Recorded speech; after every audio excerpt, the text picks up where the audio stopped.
Assuming you're following along with the course as instructed in Lesson 0, that is, following along with the written material on the website, watching the videos when they come up, and stopping to do exercises when you come across the homework sections, you'll have recently completed reading through the box's material from Lesson 1, which talks about vanishing points and the behavior of parallel edges in 3D space when drawn on a flat page.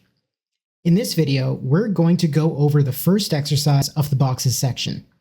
We call this exercise plotted perspective, and its purpose is basically to give students a chance to use vanishing points in practical examples. We'll be doing that by drawing a series of boxes in a standard 2-point perspective grid, defining each box with a single vertical edge, then using it in combination with the vanishing points to solve the puzzle and complete the 3D form. Mechanically, the exercise is very simple, but it's not at all uncommon for students to be a little overwhelmed by it at first, as it involves keeping track of a lot of lines. Just take a deep breath and focus on following the instructions to the letter. There's no artistry here, no creativity, just following the steps. So, let's get started. Our first step is to split up the page into separate frames.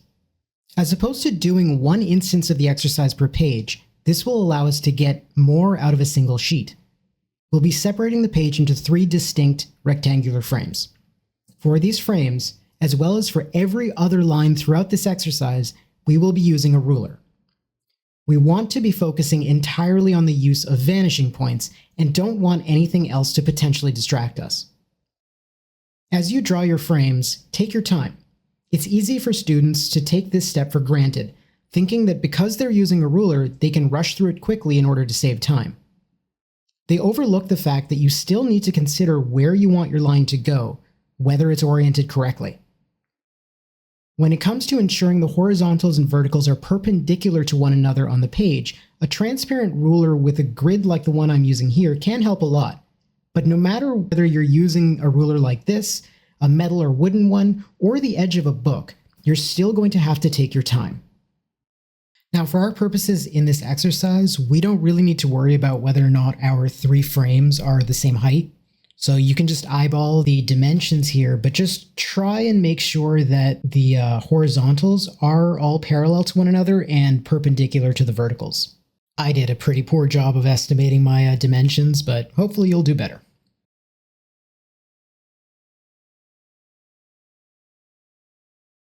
Place a horizontal line parallel to the horizontals of your frame into the frame. It doesn't need to be dead center, leaving it a little higher or lower is fine. But don't push it too far to the top or bottom. When placing your vanishing points, put them far out to the sides. We'll be placing our boxes between these vanishing points, but we don't want to get too close as this will cause some more extreme distortion. Normally our vanishing points would actually sit outside the frame itself, so whatever is illustrated doesn't get too distorted, but for the purposes of this exercise, we're going to keep them inside. Keep in mind that if you do place your boxes too close to a vanishing point, it will look really wacky, but that's not incorrect. What's happening is that each vanishing point governs a different set of edges in 3D space, and these 2 sets of edges sit at 90 degrees to one another, as would the 2 horizontal sets of edges that help to make up any box. That means that the distance between the vanishing points constitutes a 90-degree slice of the viewer's field of view. So that's right here. The frame itself, which can also be referred to as the picture plane, encompasses the entirety of the picture that the viewer can see. Humans have a field of view of about 130 degrees, but only about 60 degrees of that can be seen with both eyes together. Anything outside of that falls into our periphery, where things actually get pretty distorted, but our brains do correct for. So if we were mimicking human vision, our picture plane would actually only be about 2/3 of the space between the 2 vanishing points. So as you can see here, the width of the picture plane is 2/3 of the total width between the vanishing points. with the distance between the vanishing points representing a 90-degree slice. So if the viewer was here, it's 90 degrees out. And then the picture plane represents a 60-degree slice, which is more what the actual human viewer would be able to see in focus before things start getting wacky and distorted in their peripheral. The reason I say that the distortion that comes from getting too close to your vanishing points in a two-point perspective arrangement like this is not wrong is because there are absolutely situations where we alter the field of view to achieve certain effects. Camera lenses, for instance, can come in a variety of FOVs, though this is usually expressed in terms of the focal length of the lens in millimeters. Then there's also other animals who might have entirely different functional fields of view. Anyway, getting back on track with the exercise, place your vanishing points on the horizon line on either side of the frame.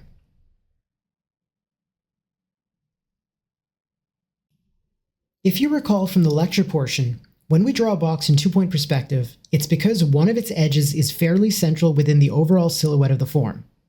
This gives us two sets of horizontal edges that converge towards their own concrete vanishing points and one vertical set that is governed by an infinite vanishing point. In other words, they run parallel to one another on the page, going straight up and down. By defining one of the vertical edges, which we do by simply drawing a vertical line on the page, we define the height of our box. As long as your line is vertical on the page, there's no right or wrong here. We're not trying to find the correct height of this box. We're choosing what the height should be.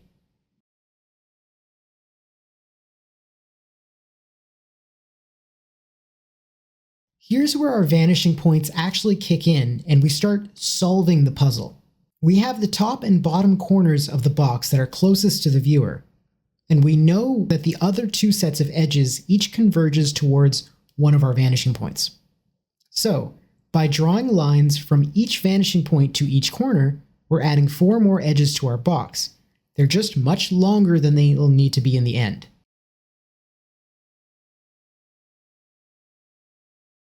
Just like in step 3, where we chose how tall the box would be, here we're going to be deciding the length of the other 2 dimensions.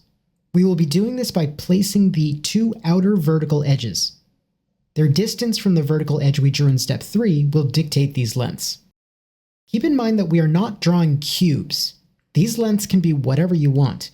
We're simply drawing boxes, which, like when comparing rectangles to squares, do not need to maintain the same size across its 3 dimensions. Maintaining these proportional relationships is a much more advanced concept that we won't be discussing until much later into the course.